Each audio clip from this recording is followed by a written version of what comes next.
Oh, that was yeah, Ow. right.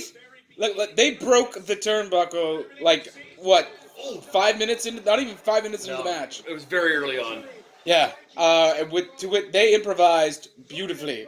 They did a great job. They used the turnbuckle as a weapon. This was the last man standing match with Joe Coffey taking on Mastiff, Dave Mastiff, I believe. Yeah. And yeah, it was oof. Not that the broken turnbuckle notwithstanding, and them using the turnbuckle for leverage and as a weapon. There was also all kinds of plunder. We had there were billiard cues, billiard balls. There was a chain. The chain whip was. Oh, that was not. That was gross. A cricket bat that refused to break. It was very Shaun of the Dead. And then there was a chair duel. They held the chairs up to their chests and ran at each other. Nothing.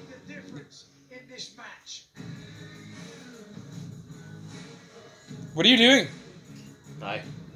Are you going to add to this? What did you think of the match?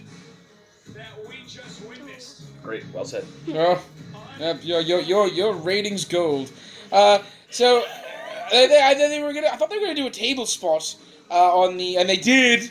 If the table didn't break. Yeah. On the announcer's table, then they climbed up above the announcer's table and threw each other down onto two other tables. If we had one wish, I think it's that announce table would have collapsed after. Just after it, right? Because it didn't budge at all. Because when that happens, it's always comic. Right. I thought they were going to Triple H it there, but they didn't. And then finally, the first time ever that I can think of where a kick-out led to a win. Because right? Yes. Because they were both using travel cases to stand up, like all the boxes they have for the equipment, and they were both standing up. And Coffey kicked him right in the box. Kicked him right in the box, and knocked it out from underneath him, and Wolfgang, Mastiff, went down.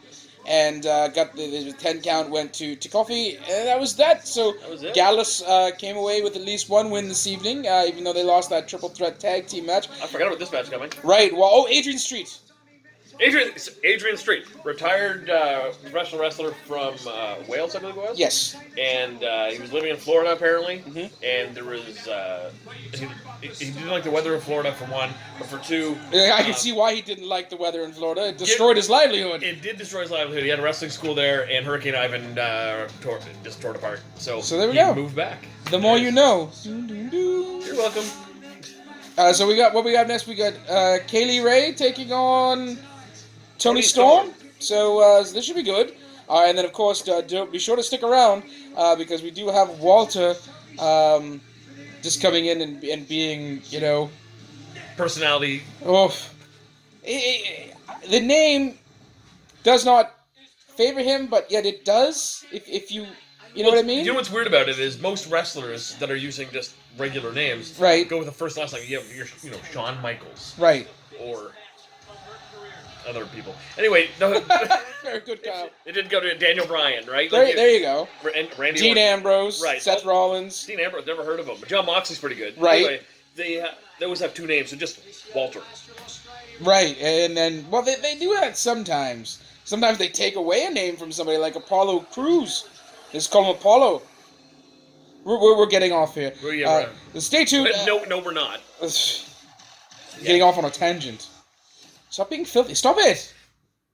A monkey bite you. So, yes, Tony Storm and Kaylee Ray coming up. And then, of course, the NXT UK Championship coming up a little bit later. Stop it, Kyle. I've told you before that's insensitive.